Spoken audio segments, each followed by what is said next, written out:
नमस्कार दोस्तों, स्वागत करता हूं आप सभी का आपके अपने YouTube चैनल वीसी एजुकेशन में। तो दोस्तों, हम इस प्लेटफॉर्म पर आपके सामने डेली करंट अफेयर्स के वीडियो लेकर आते हैं।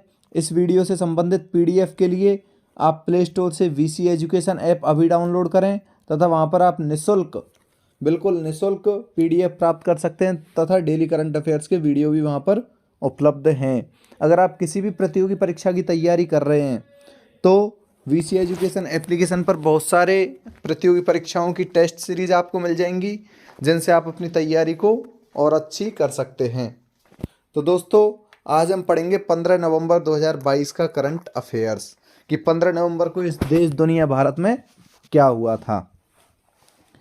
आज का हमारा पहला प्रश्न है, हाल ही में किस रेलवे स्टेशन को 4 स्टार ईट राइट स्टेशन का प्रमाण पत्र मिला है। किस स्टेशन को मिला है दोस्तों? भोपाल रेलवे स्टेशन को। किसको? भोपाल रेलवे स्टेशन को। और किसने दिया था? FSSAI ने दिया था। किसने? FSSAI ने दिया था। अब बात करते हैं हम FSSAI की। FSSAI क्या है? FSSAI की स्थापना हुई थी दोस्तों 2008 में। कब हुई थी? 2008 में हुई थी। कहाँ हुई थी? नई दिल्ली में हुई थी। नई दिल्ली में हुई थी। और क्या है ये, क्यों ये प्रमाण पत्र दिया था इसको, भोपाल रेलवे स्टेशन को? भोपाल रेलवे स्टेशन को ये प्रमाण पत्र इसलिए दिया था क्योंकि यात्रियों को उच्च गुणवत्ता वाला पौष्टिक भोजन देने के लिए यह प्रमाण पत्र दिया गया था। आज का हमारा अगला प्रश्न है, हाल ही में एशियान किस देश को सैद्धांतिक रूप से स्वीकार करने पर सहमत हुआ है? तो इसका उत्तर होगा दोस्तों पूर्वी तिमोर। कौन सा देश है? पूर्वी तिमोर को सैद्धांतिक रूप से स्वीकार करने पर सहमत हुआ है। और कौन से सदस्य के रूप में तैयार हुआ है दोस्तों? पूर्वी तिमोर को 11वां सदस्य बनाया है। कौन सा? 11वां सदस्य बनाया है। अब बात करते हैं पूर्वी तिमोर की। पूर्वी तिमोर के बारे में सामान्य जानकारी। तो दोस्तों, पूर्वी तिमोर की राजधानी क्या है? पूर्वी तिमोर की राजधानी है दिल्ली। दिल्ली कौन सी? दिल्ली। भारत की राजधानी तो है दोस्तों दिल्ली, और पूर्वी तिमोर की राजधानी है दिल्ली। और यहाँ की करेंसी क्या है? अमेरिकी डॉलर। क्या है दोस्तों? अमेरिकी डॉलर है। और यहाँ के प्रेसिडेंट कौन है? वर्तमान प्रेसिडेंट हैं दोस्तों यहाँ के जोस रामोस। कौन? जोस रामोस।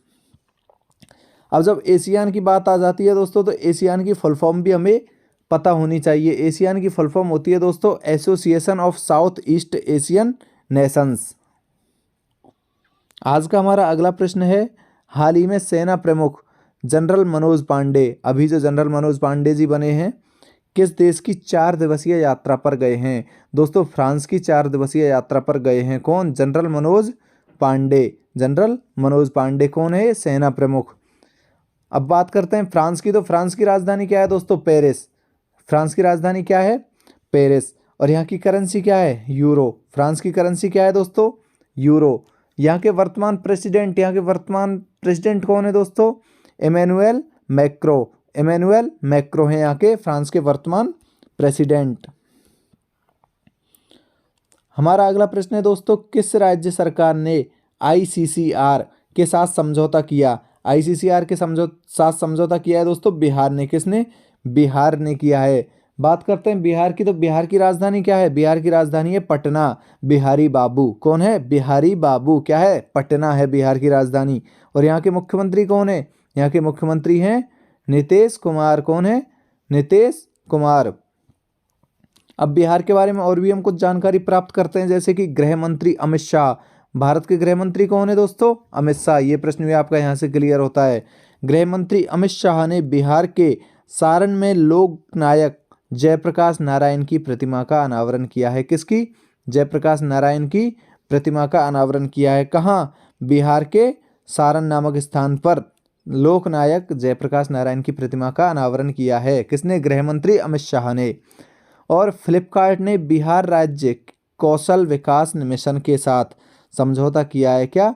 फ्लिपकार्ट ने बिहार राज्य कौशल विकास मिशन के साथ समझौता किया है दोस्तों।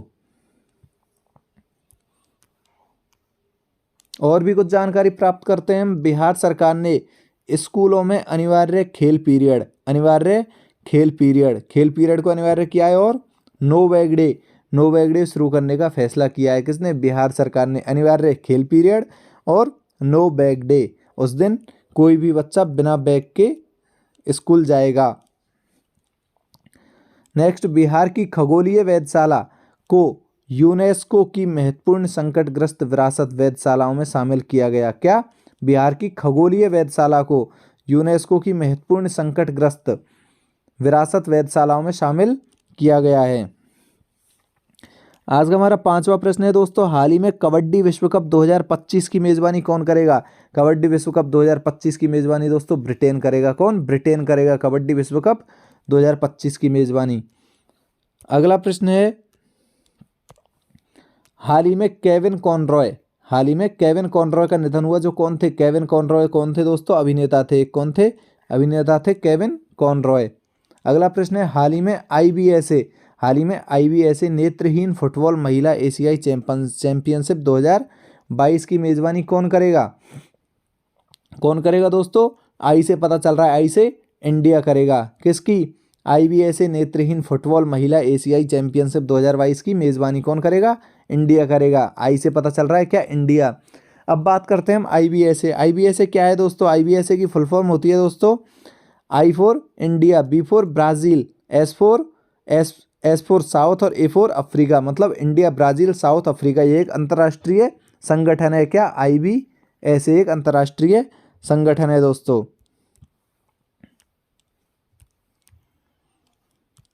आज का अगला प्रश्न है, हाल ही में किसने एमटीवी यूरोप म्यूजिक अवार्ड्स 2022 में 4 पुरस्कार जीते हैं? किसने जीते हैं दोस्तों? टेलर स्विफ्ट ने। किसने? टेलर स्विफ्ट ने एमटीवी यूरोप म्यूजिक अवार्ड्स 2022 में 4 पुरस्कार जीते हैं। अगला प्रश्न है, हाल ही में 41वां भारतीय अंतर्राष्ट्रीय व्यापार मेला कहाँ शुरू हुआ है? नई दिल्ली में शुरू हुआ है दोस्तों। कौन सा? भारतीय और अंतर्राष्ट्रीय आ गया तो कहाँ शुरू हुआ है? नई दिल्ली में शुरू हुआ है। कौन सा? भारतीय अंतर्राष्ट्रीय व्यापार मेला। कौन सा है ये? 41वां है। कहाँ? दिल्ली में प्रगति मैदान में शुरू हुआ है दोस्तों। कहाँ? प्रगति मैदान में। अगला प्रश्न है दोस्तों, हाल ही में अमूर फाल्कन फेस्टिवल का 7वां संस्करण कहाँ मनाया गया है?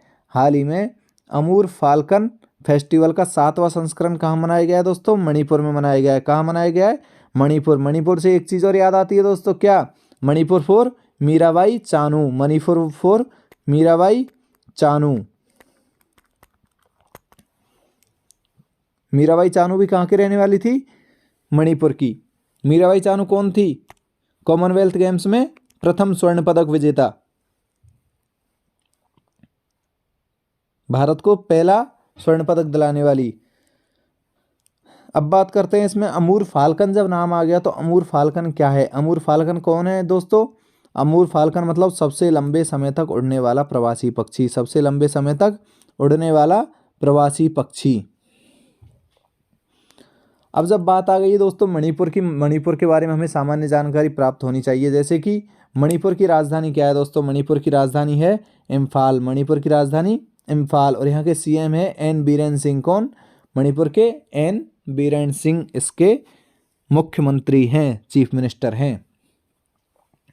और मणिपुर के सीएम ने catch the rain campaign 2022 launch किया है। और अगली बात है, पूर्वोत्तर का सबसे ऊंचा राष्ट्रीय ध्वज। पूर्वोत्तर का सबसे ऊंचा राष्ट्रीय ध्वज 165 फीट ऊंचा मणिपुर के विष्णुपुर जिले में फहराया गया है। कहाँ फहराया गया है? मणिपुर के विष्णुपुर जिले में।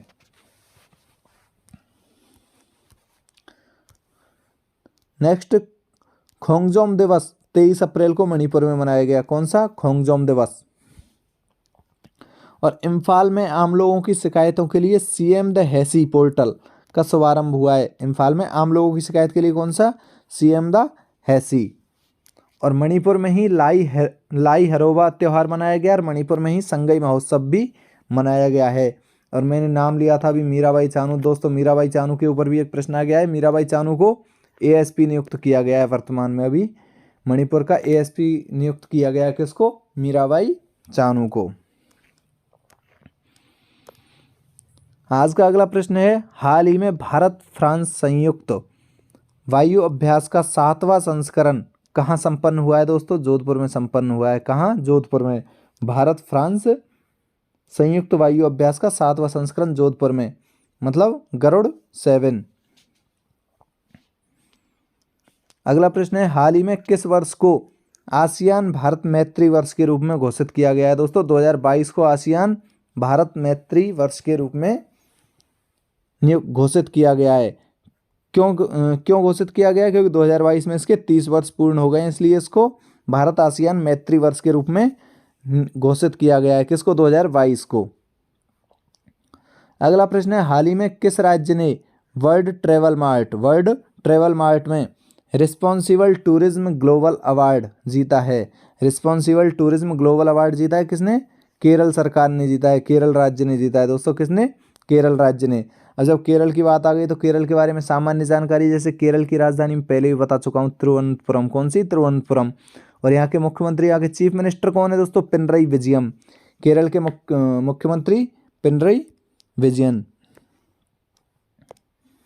1 नवंबर को, पहले बता चुका हूं दोस्तों मैं, 1 नवंबर को क्या? केरल का स्थापना दिवस। किस रूप में? केरल पृथ्वी दिवस के रूप में। केरल का स्थापना दिवस 1 नवंबर केरल पृथ्वी दिवस के रूप में। और केरल क्या करेगा? ट्रैक एशिया कप 2022 की मेज़बानी करेगा। केरल ट्रैक एशिया कप 2022 की मेज़बानी करेगा। और 1 लाख छात्रों को फुटबॉल प्रशिक्षण देने की घोषणा किसने की है? केरल सरकार ने फुटबॉल प्रशिक्षण देने की घोषणा 1 लाख छात्रों को। और केरल ने सर्वश्रेष्ठ सार्वजनिक परिवहन सेवाओं के लिए भी केंद्र सरकार का पुरस्कार जीता है। सर्वश्रेष्ठ सार्वजनिक परिवहन सेवाओं के लिए। और पूरे राज्य में सोने की एक समान कीमत वाला राज्य कौन सा है? केरल। पूरे राज्य में सोने की एक समान कीमत वाला राज्य केरल। और केरल सरकार स्टार्टअप्स को तकनीकी लाइसेंस लागत की प्रतिपूर्ति करेगी। क्या? स्टार्टअप्स को तकनीकी लाइसेंस लागत की प्रतिपूर्ति करेगी। आज का अगला प्रश्न है, हाल ही में किसने गूगल 2022 के लिए डूगल जीता है? किसने जीता है दोस्तों? श्लोक मुखर्जी ने। श्लोक मुखर्जी ने जीता है। किसने दोस्तों? श्लोक मुखर्जी ने। और अगला प्रश्न है, हाल ही में विश्व मधुमेह दिवस कब मनाया गया है दोस्तों? 14 नवंबर को मनाया गया है। इसलिए बोलते हैं क्या? ज़्यादा चीनी मत खाया करो, ज़्यादा मिठाई मत खाया करो। विश्व मधुमेह दिवस कब मनाया गया है? 14 नवंबर को। क्यों मनाया गया है? क्यों मनाया जाता है? हर वर्ष मनाया जाता है दोस्तों यार। क्यों मनाया जाता है? जिससे कि मधुमेह से उत्पन्न जो स्वास्थ्य के लिए खतरे जो होते हैं उनके बारे में लोगों को जागरूक किया जा सके। तो जागरूक करने के लिए प्रति वर्ष 14 नवंबर को विश्व मधुमेह दिवस मनाया जाता है। अब जब दिवस की बात आ गई है दोस्तों, दिवस और भी हमें जानकारी होनी चाहिए दिवसों के बारे में, जैसे कि 1 नवंबर को विश्व शाकाहारी दिवस। इसके साथ साथ 7 भारतीय राज्य और 2 केंद्र शासित प्रदेशों का स्थापना दिवस, जो कि मैं पहले बता चुका हूं। तो आप पिछले वीडियो में जाके या फिर इससे पहले के नवंबर माह के किसी भी वीडियो में जाकर देख सकते हैं कि कौन कौन से राज्य हैं और कौन कौन से केंद्र शासित प्रदेश हैं। 2 नवंबर को international day to end impunity for crimes against journalist. 3 नवंबर को राजा राज चोल की जयंती। 5 नवंबर को विश्व सुनामी जागरूकता दिवस। 5 नवंबर को विश्व सुनामी जागरूकता दिवस। 7 नवंबर को राष्ट्रीय कैंसर जागरूकता दिवस और इसके साथ ही शिशु संरक्षण दिवस। राष्ट्रीय कैंसर जागरूकता दिवस और शिशु संरक्षण दिवस। 8 नवंबर को विश्व रेडियोग्राफी दिवस और विश्व शहरीकरण दिवस। 8 नवंबर को विश्व रेडियोग्राफी दिवस और विश्व शहरीकरण दिवस। 9 नवंबर को राष्ट्रीय कानूनी सेवा दिवस। 9 नवंबर को राष्ट्रीय कानूनी सेवा दिवस। 10 नवंबर को शांति और विकास के लिए विश्व विज्ञान दिवस। शांति और विकास के लिए विश्व विज्ञान दिवस 10 नवंबर को। 11 नवंबर को राष्ट्रीय शिक्षा दिवस और 12 नवंबर को लोक सेवा प्रसारण दिवस, विश्व निमोनिया दिवस। और 13 नवंबर को दोस्तों विश्व दयालुता दिवस और 14 नवंबर को विश्व मधुमेह दिवस। तो दोस्तों वीडियो को पूरा देखने के लिए आपका बहुत बहुत धन्यवाद। वीसी एजुकेशन आपके साथ हमेशा बना रहेगा। डेली करंट अफेयर्स के लिए चैनल को अभी सब्सक्राइब करें तथा बेल आइकन पर क्लिक करें। वीडियो को लाइक करें, ज़्यादा से ज़्यादा शेयर करें और एक प्यारा सा कमेंट करें। धन्यवाद।